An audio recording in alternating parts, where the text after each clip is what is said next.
नमस्कार साथियों, जय पीएससी एकेडमी के ऑनलाइन यूट्यूब चैनल पे आपका स्वागत है। अभी हमारे जो सीरीज हैं, ठीक है, एग्रीकल्चर और एग्रीकल्चर में हम मोस्ट इंपॉर्टेंट टॉपिक हरित क्रांति लेके आ रहे हैं। हरित क्रांति का जो टॉपिक बहुत ज्यादा इंपॉर्टेंट है क्योंकि सबसे पहले इसी को लिखा गया है और साथ ही साथ जो लोग अभी जो एसआई का जो मेंस की तैयारी कर रहे हैं या पीएससी मेंस की तैयारी कर रहे हैं, ठीक है, इन सब में भी अभी क्या हुआ कि नया जो पुलिस विभाग के द्वारा एक सिलेबस लाया गया है उसमें कृषि विभाग को मेंशन किया गया कि 1950 के बाद भारत में क्या क्या क्रांति आई। उसमें से एक कृषि विभाग भी हरित क्रांति बहुत इंपॉर्टेंट टॉपिक था जिसको हम लोग अभी इसके 3 पार्ट में हम लेके आए हैं। कोशिश करिएगा कि इसको भी अटेंड कर ले ताकि आपको नए टॉपिक से अनभिज्ञ न रहे, ठीक है।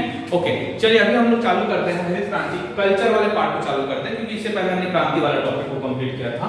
तो अभी हम लोग क्या क्या देखेंगे, इसमें कल्चर देखेंगे, इसके साथ ही हम लोग क्या देखेंगे, इसमें हरित क्रांति के घटक देखेंगे, हरित क्रांति की कमियां भी देखेंगे, हरित क्रांति के हम खास तौर पे इसका जो किस्म है, कौन कौन से किस्म है वो देखेंगे और हरित क्रांति की योजना साथ ही उपलब्धियां देखेंगे, ठीक है। ओके, चलिए सबसे पहले चालू करते हैं कल्चर। कल्चर में चालू कर रहे हैं सेरीकल्चर। सेरीकल्चर बोलने से रेशम कीट पालन, ठीक है।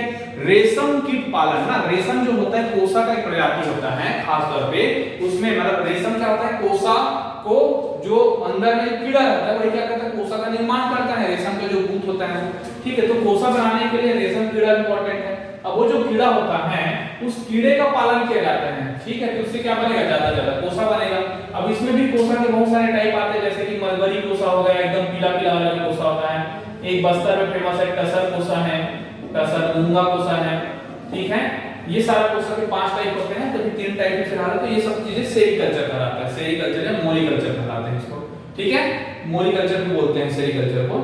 एपीकल्चर, एपी क्या होता है, मधुमक्खी होता है, तो मधुमक्खी से क्या बोलेंगे, एपीकल्चर, मधुमक्खी पालन, ठीक है। घरों के ऊपर भी क्या करते हैं, बड़े बड़े छाता लगाते हैं, वो जो छाता रहता है उसमें मधुमक्खी आता है, फिर बहुत ज्यादा शहद इकट्ठा करते हैं, बाद में उसको एक वैज्ञानिक तरीके से भगाया जाता है, बाद में उसके शहद को हम क्या करते हैं, जो मिष्ठान होता है या फिर दवाई बनाने में काम आता है, शहद उत्पादन का कार्य मधुमक्खी पालन के थ्रू होता है।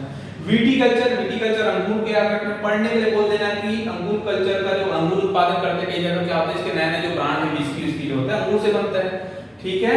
तो विस्की, वीटी, अंगूर पालन, शराब उत्पादन में भी इसका उपयोग किया जाता है कुछ जगह पे, ठीक है। अच्छा वाला जो ब्रांड होता है ना वहां पे। फ्लोरिकल्चर, फूलों का अध्ययन हो जाएगा, फ्लोरी फूलों का और फलों का क्या है, पोमीकल्चर, तो फ्लोरी फूल का, पोमीकल्चर फलों का।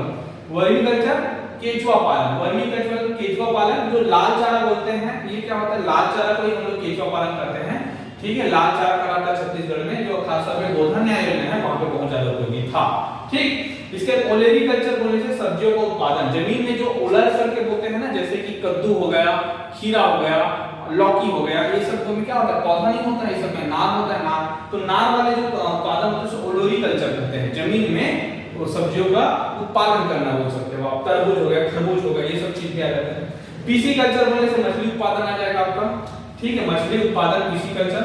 हॉर्टिकल्चर बोलने से बागवानी, ठीक है, बागवानी।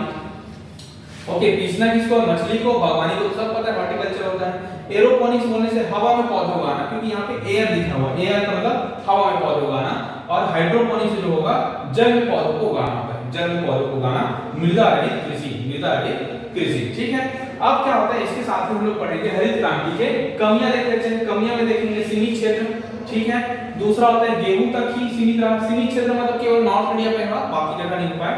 और हम प्रोडक्ट वाइज बात करें तो गेहूं तक ही सीमित हो पाया, गेहूं क्रांति के रूप में जिसको हम मानते हैं, ठीक है। कि कई लोग बोलते हैं कि गेहूं बस में हुआ था तो गेहूं क्रांति बोलेंगे ऐसे करके। दलहन में भी उतना ज्यादा फायदा नहीं हुआ, यहाँ पे मैं लिखूं कि गेहूं सबसे ज्यादा होता है, फिर धान में हुआ, फिर मक्का में, फिर ज्वार में, बाजरा में। जीडीएमजेबी, जीडी मतलब गेहूं में सबसे ज्यादा, फिर धान में, ठीक है। तो गेहूं में ज्यादा हुआ, बाकी में नहीं हो पाया। दलहन भी कम हो रहा था और तिलहन तो नेगेटिव में चला गया था। तिलहन नेगेटिव चला गया था, प्रूफ कैसा है, क्योंकि 1966 में क्या चालू हो रहा है, हरित क्रांति चालू हो रहा है।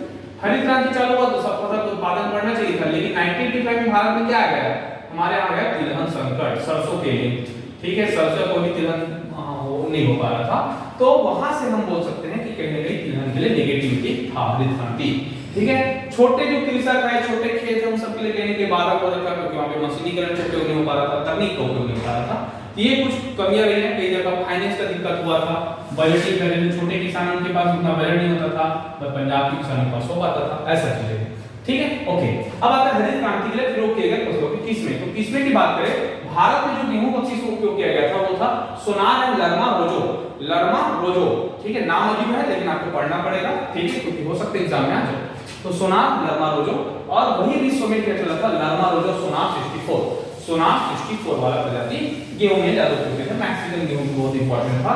इसके साथ साथ कुछ मैंने यहाँ नीचे लिख दिए, PV303 गेहूं का, एक है अर्जुनी हो गया, एक हो जाएगा कल्याण हो जाएगा, ठीक है, अर्जुनी कल्याण, और एक जो है सोनारा, एक क्या है सोनारा, ठीक है, ये तीन हो गए, अर्जुनी कल्याण सोनारा, PV303 मैक्सिकन सोनार और लर्मा रोजो, ये सोनारा को सोनार बोलते हैं। ये 5-6 प्रजाति विश्व में फेमस था, ठीक, मतलब गेहूं की प्रजाति है, जैसे याद करो। चावल में याद रखोगे जय और रत्ना, और विश्व में चल रहा था ताइचू। ताइचू का क्या है, इंटरनेशनल राइस करके इसका सीरीज चलता है, अभी भी हमारे छत्तीसगढ़ में 64 बोले जाते हैं, IR 64, IR 36 बोलते हैं, ठीक है, HMD बोलते हैं। तो ये जो 64 है वो हरमुना धान बोलते हैं छत्तीसगढ़ में, मतलब शॉर्ट टर्म वाला होता है, 80-90 दिन हो जाता है, नवरात्रि के आसपास आ जाता है, मस्त दवाई के चुपचाप बेच दो, मोटा अनाज में भी आ जाता है, और बाद में आप चना का उत्पादन कर सकते हो। तो ये कहीं ऐसे पौधे जो होते हैं फायदा करते होते हैं, ठीक है। तो 36, 64, 72 IR से इसका, ठीक। प्रभावित फसल कैसा है, गेहूं सबसे ज्यादा हुआ रबी में, सबसे ज्यादा प्रभावित, गेहूं के बाद धान और जीडी, फिर मक्का, ज्वार, बाजरा, MJB, मक्का, ज्वार, बाजरा, ठीक है। चलिए, तो ये सीरीज हो गया, इतना को हम लोग पढ़ते हैं। हरित क्रांति की घटक देखते, तो घटक को मैंने पहले लेक्चर में बताया था, एक तो होता है बीज, बीज पे हमने बहुत अच्छा काम किया, बाद में उर्वरक पे काम किया, बाद में हमने कीटनाशक दवाओं पे काम किया, सिंचाई पे काम किया है, फसल पे काम किया है, और उपकरण पे काम किया। कैसे काम किया, अधिक उपज देने वाली किस्मों का कार्यक्रम चालू किया, हाई यील्ड वैरायटीज प्रोग्राम चालू किए, ठीक है।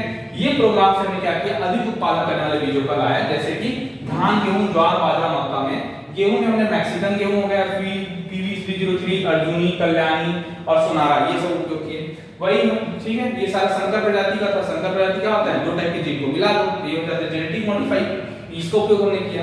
रासायनिक उर्वरक की बात करें, NPK का रेशियो हमने फिक्स करके रखा कि हमारे भारत में कितना होना चाहिए, 1:1 रेशियो होना चाहिए। हालांकि कुछ टाइम पे ये बढ़ गया था हरित क्रांति के आफ्टर, ठीक है, जिस वजह से कि मैंने जो भटिंडा वाला चीज बताया था, यही था कि हम रासायनिक उर्वरक को मेंटेन नहीं कर पा रहे थे, ठीक है। बहुत ज्यादा यूरिया डालते हैं, होता है कि नहीं होता है, बहुत ज्यादा धान उपज रहा है तो लाल दिख रहा है और डाल दो, हरा दिखेगा, ऐसे करके, ठीक। पौधा संरक्षण के में देखिए, कीटनाशक बहुत सारे दवाई को हमने लॉन्च किया, यह भारत में उपयोग हुआ, सल्फास हो गया, कैमेक्सिलिन हो गया, एंडोसल्फान हो गया, जो बाद में हमने पढ़ा कि एंडोसल्फान से पूरा बाल निपट गए, ठीक है। तो बाल में निपटने में बाल है ना, चील हो गया, बाल चीने सब में क्या है, एंडोसल्फान की दवाई खा के मरे हुए, ऐसा। लघु सिंचाई पे बल दिया गया, ट्यूबवेल, पंप सेट, ये सारा चीजें।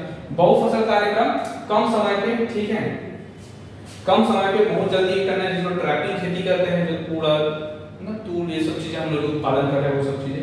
आधुनिक कृषि उपकरण में tractor, bulldozer, thresher, harvester, sprinkler, ये सारा उपयोग कर रहे हैं। हार्वेस्टर सबको पता है, कटाना भी और मिलाना भी। थ्रेसर थोड़ा कम पार्ट है, ठीक है, कुछ क्रैशर आता है, और भी बहुत सारे आ गए आजकल तो ना, आजकल तो परा लगाने वाली मशीन भी आ चुका है ना, निंदाई करने वाली मशीन आ गई, आलू लगाने वाला, हर चीज को लगाने वाली मशीन आ गई। तो मशीन भी कहीं कहीं क्या करता है, हरित क्रांति को प्रोत्साहित किया, ये सारी चीजें। हरित क्रांति कृषि उन्नति योजना 2005 में आया, और इसमें क्या था कि किसानों की आय में वृद्धि करना था, कृषकों को वैज्ञानिकरण को बढ़ावा देना था।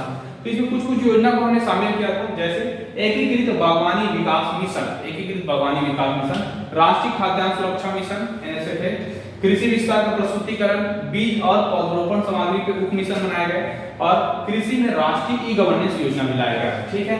तो ये चीजें हैं, हालांकि दो योजना इंपॉर्टेंट है यहाँ पे, राष्ट्रीय कृषि बागवानी विकास मिशन MIDH और राष्ट्रीय खाद्य सुरक्षा मिशन, जो 2013 में NFSA वाला जो चला था, जिसमें पढ़े थे 5 दिन 2 करके। ये हरित क्रांति की उपलब्धियां देखिए, 1965 से 66 की तुलना में अब करके 175% की वृद्धि हो चुकी है। कितना, 175% का, ठीक है।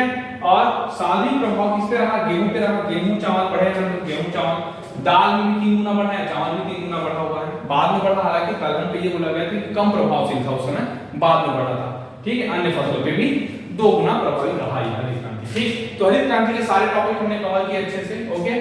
कि आप ज्यादा से ज्यादा, आपको अगर अच्छा लगा होगा तो लाइक कीजिएगा, शेयर कीजिएगा, एंड ज्यादा से ज्यादा लोगों तक पढ़ाइए, ठीक है, ओके, थैंक यू।